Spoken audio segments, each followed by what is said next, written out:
Ben ritrovati amici di Radio Rossonera, ben ritrovati qui dall'editoriale della radio di lunedì 29 luglio del 2024. Buona settimana a tutti, ultima settimana vera e propria di programmazione di Radio Rossonera. Vi spiego anche velocemente cosa accadrà, ovvero questa settimana programmazione più o meno standard, salta soltanto l'appuntamento di Chiama Milan sull'altra piattaforma, ma per il resto non vi accorgerete di nulla, nel senso che saremo in onda con il nostro classico palinsesto. Dalla settimana successiva invece sì, qualcosa cambierà, non ci sarà più lo studio, visto che insomma anche noi andiamo in vacanza per un qualche settimana, per un paio di settimane, andremo in vacanza dallo studio, ma non dalle dirette, quindi torneremo tutte le mattine a farvi compagnia con obbligo di riscatto, vediamo se riusciamo anche a mettere un secondo contenuto in quel del pomeriggio, quindi insomma non vi lasciamo soli nemmeno in quest'agosto, che sembra essere un agosto di molto calciomercato, visto che luglio è andato via con l'arrivo solo e soltanto di Morata, quindi bisognerà per forza di cose fare tutto nel mese di agosto. Grazie a tutti quelli che ci hanno seguito ieri sera, ad esempio, anzi l'altro ieri, no in realtà ieri perché era alle 2 di notte di domenica per questa sorta di post partita improvvisata che abbiamo fatto grazie alle vostre donazioni, perché insomma era nato come uno scherzo, ma alla fine donazione dopo donazione ci avete, passatemi il termine, costretto a fare il post partita, ma insomma l'abbiamo fatto anche volentieri di Milan City, di questo parleremo tra l'altro tra poco. E quindi grazie a tutti quelli che ci hanno seguito, hanno messo like, fatto le donazioni, ci hanno seguito sul canale, grazie a tutti quelli che hanno fatto l'iscrizione, davvero. È stata una settimana di tanti iscritti, quindi grazie. Chi ancora si è dimenticato, chi sta guardando il contenuto senza essere iscritto, si iscriva, che è gratis. Quindi andiamo avanti, dai. Oggi partiamo subito col mercato, così ci facciamo un po' due chiacchiere su quello che è l'argomento forte del momento, cioè il calciomercato. Pavlovic sì, Fofana ni e Manu Kone, ma non solo, ne parleremo di mercato subito. Poi parliamo di quello che abbiamo visto ieri, che abbiamo visto nella partita a Vienna, le prime indicazioni del Milan di Fonseca. Vi beccherete anche qualche minutino di analisi tattica, proprio light, niente di che, però insomma qualche indicazione su quello che abbiamo iniziato a vedere del Milan di Fonseca messo in grafica. Gambe corte, una precisazione, ce l'abbiamo fatta. Invece riguarda la questione, volevo un po' dividere quello che è il momento attuale del Milan tra le varie componenti, quindi lo scoprirete dopo cosa intendo. L'ultimo, torno su un paio di giocatori sul mercato, uno che va, uno che viene. Allora, partiamo subito col mercato. Pavlic sì. Eh, siamo praticamente a ridosso di una chiusura intorno ai 20 totali, che vuol dire 18 più bonus. È un giocatore che ci fa comodo, sì, abbiamo bisogno di un difensore, non stiamo parlando di Thiago Silva, è ovvio, però è un buonissimo difensore, mancino, cosa che abbiamo insomma, cercato ormai da 3-4 sessioni di mercato di mettere dentro il centrale mancino di fisico e anche un po' di, anche qui passatemi il termine, un po' di cattiveria, che male non fa perché deve giocare dietro. Ora, ha una buona tecnica, insomma, non è un fine passatore, però insomma, si difende. È un buon acquisto, sì, lo metto volentieri nella rosa del Milan e quindi bene che si vada a chiudere. Per Fofana ho scritto ni per un semplice motivo. Il Monaco che ha altre offerte in mano ma che per il giocatore non valgono l'idea di mettersi neanche al tavolo, che però queste offerte le ha e quindi ha la voglia barra speranza di pensare che magari ne arrivi una che possa soddisfare anche il calciatore e quindi tiene sul prezzo di un giocatore che comunque va a scadenza e quindi in teoria dovrebbe portare più miti consigli, ma in questo momento l'offerta del Milan a 14, anche quella di 15-16, non se ne fa nulla, bisogna alzare, bisogna arrivare verso quella che ormai è la nostra fatidica quota, ovvero quota 20, anche per un giocatore che va a scadenza, altrimenti se ne farà d'altro. Manu Koné può essere un piano B? Anche qui nel senso che sì, è un centrocampista, non è proprio Fofana, ha qualcosa di diverso. Io me lo vedo magari insieme, anche se insomma vorrebbe dire mettere sul piatto mal contati 40-45 milioni minimo. Vorrebbe dire vedere partire qualcuno. E quel qualcuno in questo momento potrebbe essere Yacine Adli, anche se offerte grosse non ce ne sono e la voglia di Yacine andare in un campionato magari di secondo piano come l'Arabia non è di primaria importanza nella sua testa, però insomma le vie del mercato per ora sono ancora infinite proprio perché insomma, avete visto quanti nomi sono stato tra virgolette costretto a dire e non è finita qui, perché insomma dovremmo parlare del terzino, dovremmo parlare di Samardzic, insomma. Le approfondiamo un pochino di più in quelle che è obbligo di riscatto tra poco alle 10, però insomma, l'infarinatura principale è questa. Pavlovic sì, Fofana serve un rilancio vero e proprio verso quota 20, perché per ora il Monaco tanto se no non scende, e poi di Emerson Royal ne parlo in fondo, avrete intuito. Appunti dal nuovo Milan di Fonseca. Butto via 5 minuti di editoriale per parlare di campo vero e proprio, di quello che abbiamo iniziato a intravedere. Ora, dobbiamo fare la tara che uno era il Rapid Vienna, quindi il livello quello che è, l'altro erano dei ragazzi del City che tra la squadra B, la Serie C in prestito, eccetera, eccetera, insomma, c'erano soltanto 2-3 big, per il resto era veramente la squadra B del City.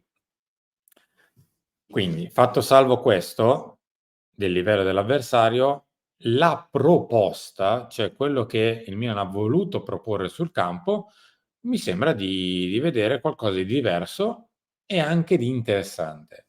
Poi, come detto, un conto è farlo con i ragazzi del City a un determinato ritmo, un conto è magari farlo alla prima giornata col Toro, in un'altra questione con i 3 punti in palio. Quindi bisogna fare la tara sull'avversario, sì, va bene, però quello che stiamo iniziando a intravedere dal Milan di Fonseca è interessante. 2-3 slide velocissime. La prima, la punta.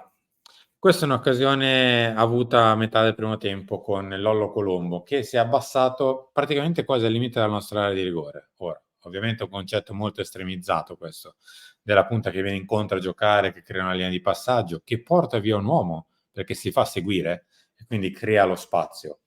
Qui è tirato molto per l'estremo, perché lo vedete addirittura al limite dell'area, qui siamo quasi esagerando. Però, anche qui un bel però, è un'idea interessante e fa capire quello che magari voleva fare il Milan con l'arrivo di Zirkzee, che era perfetto per questo tipo di lavoro, molto incontro, molto più giocatore che attaccante finalizzatore. Qualcuno che giocava molto spalla alla porta, che dialogava, che mandava nello spazio il compagno, eccetera, eccetera.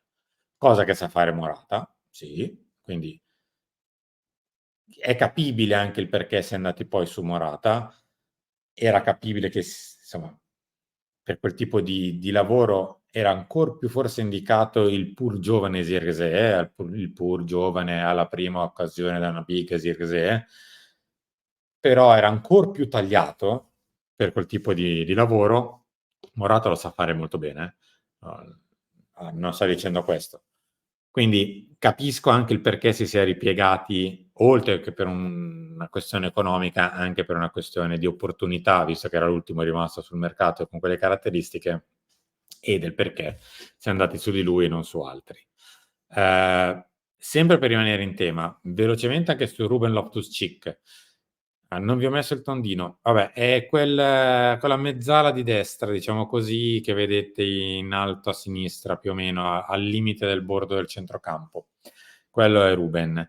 Per dire che 1, 2, 3, 4 difensori più 3 centrocampisti sono 7 giocatori vicino alla palla che danno più linee di passaggio al portatore.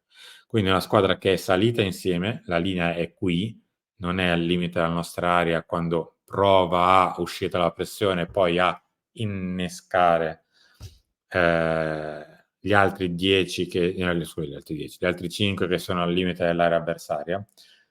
Ruben non è di fianco all'Olivier Giroud di turno, è qui in mezzo al campo, quasi come se fosse la mezzala di destra, molto più basso, molto più coinvolto nel gioco, ancora poco coinvolto per quello che in questo momento è la sua nuova posizione, perché è un giocatore che in quella zona di campo deve toccare molto di più la palla, deve farsi vedere molto di più, deve essere molto più presente. Però, anche qui un bel però, l'idea non mi dispiace. Ne avevamo parlato anche qui qualche tempo fa, di mascherare un po' il nostro tre quarti come se fosse una vera e propria mezzala che poi va in tre quarti, che ci va in tre quarti, non che è già in tre quarti o addirittura come l'anno scorso era quasi la punta barra seconda punta. Qui è un vero e proprio centrocampista che va in tre quarti, non una sorta di incursore seconda punta che va a ricoprire il ruolo di tre quarti. Quindi mi sembra anche questa una cosa interessante che avevamo un po' caldeggiato, ma insomma non è che se la caldeggiamo siamo bravi, però mi sembra un buono spunto anche questo di Ruben, un po' più basso, un pochino più coinvolto. Anche perché ti dà una sorta di compattezza diversa, dovessi perdere palla, Loftus-Cheek è di fianco ai due centrocampisti e non è a 20-25 metri tagliato fuori. Sulla questione punta mi sono dimenticato una cosa velocissima. Questa pressione alta del City, che non so quante squadre onestamente faranno nel campionato italiano, perché ci sono tante squadre che non ti vengono in bocca provandoti a prendere la palla con una pressione alta, ma piuttosto tenderanno ad abbassarsi, soprattutto in casa del Milan. Quindi bisognerà fare questo tipo di possesso a una velocità ovviamente superiore. Però questo tipo di possesso un po' rischioso consente, guardate quanti uomini tagli fuori una volta che riesci a uscire bene, e di spalancarti il campo a palla bassa. Un po' come in realtà era quello che faceva il Milan di Pioli all'inizio.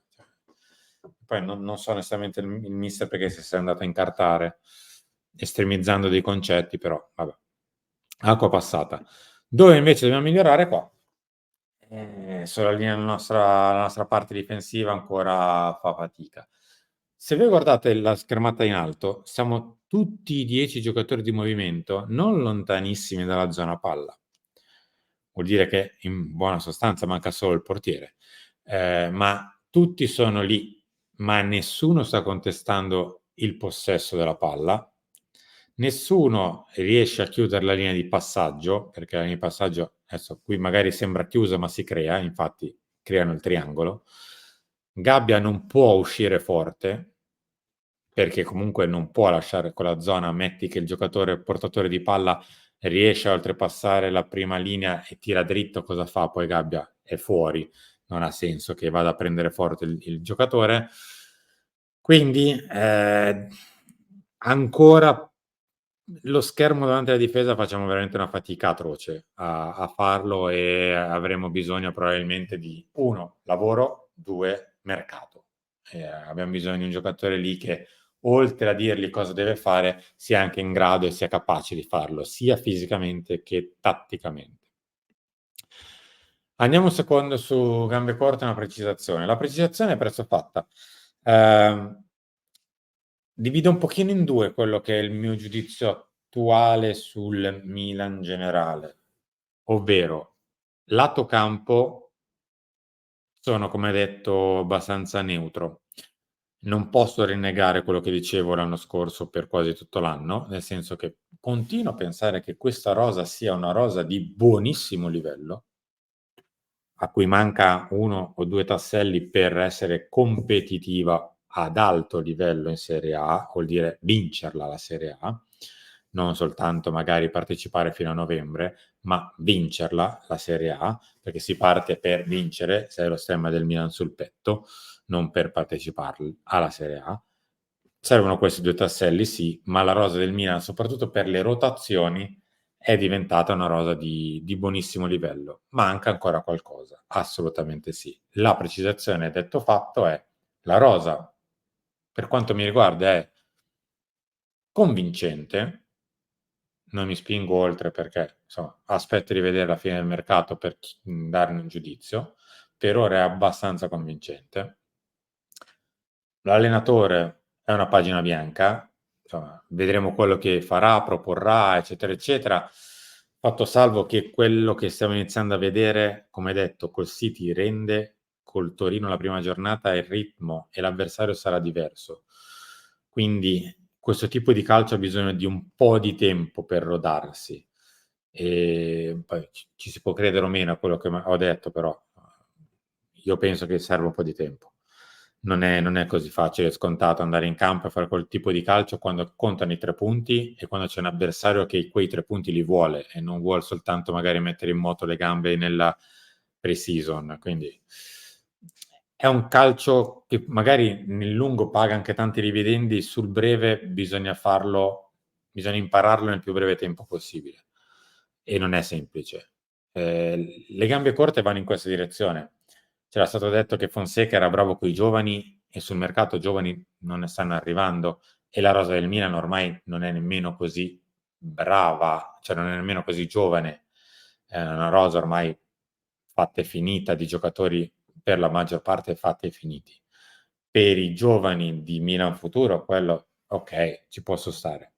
Sulla rosa di prima squadra ormai i giovani, sì, sono giovani per l'amor di Dio, ma sono tutti ormai giocatori svezzati. C'era stato detto che Fonseca è arrivato perché era una sorta di trade union con lavoro di Pioli, così si tagliavano i tempi.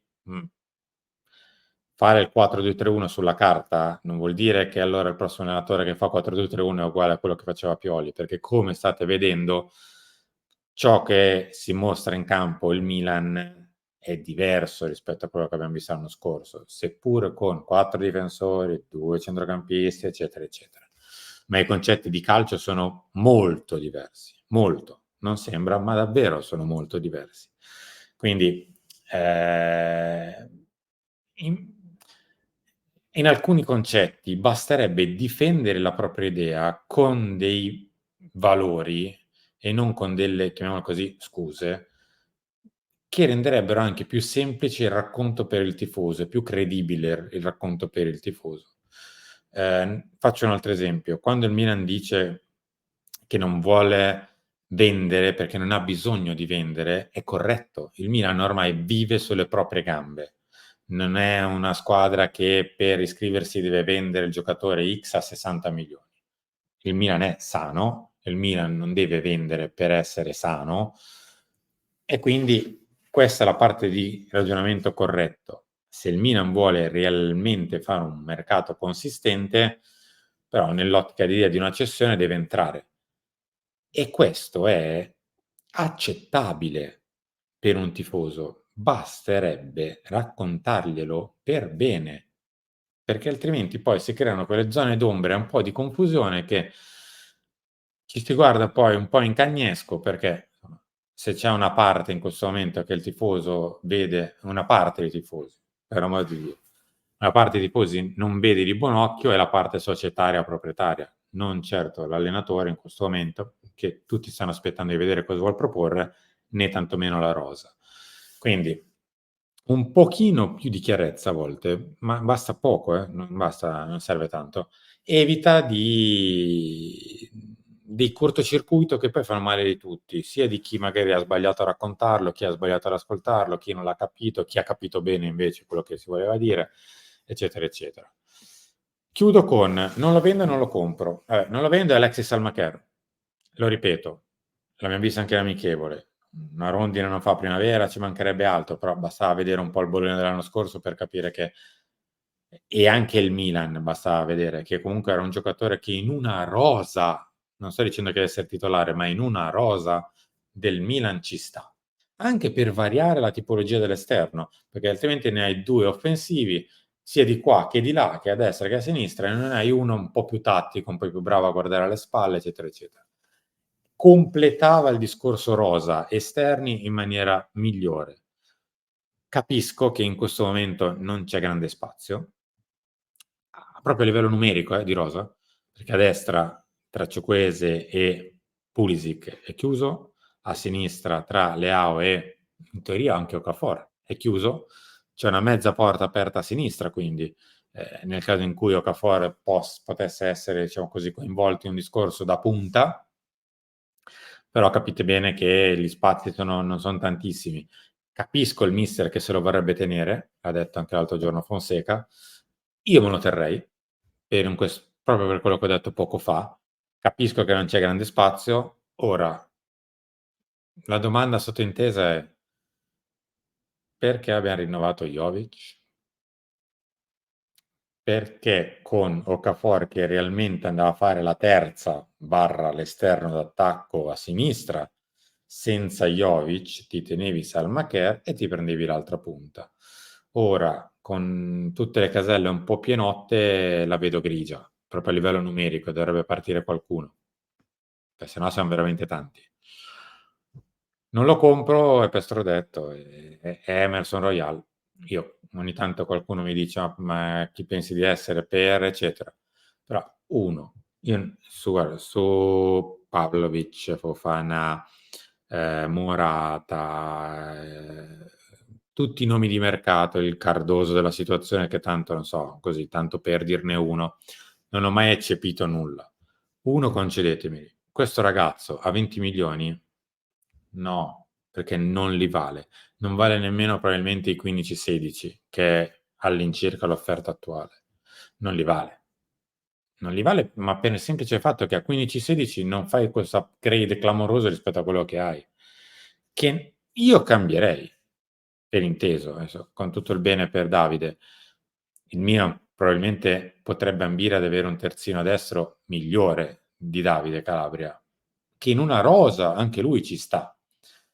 Ma titolare inamovibile del Milan no. Capisco che si voglia migliorare, metterne 15 per migliorare, ma prendere Emerson Royal per me vuol dire non migliorare il ruolo. Vuol dire semplicemente spendere 15 per un giocatore che si contenderà il ruolo con Calabria. Poi dobbiamo incrociare le dita a quel punto, se dovesse arrivare per davvero, e sperare che Emerson Royal incroci i suoi 2 anni migliori di carriera quando è al Milan. E quindi speriamo bene. Grazie a tutti per essere rimasti qui con me. Ci ritroviamo tra poco per Obbligo di riscatto. Ciao a tutti.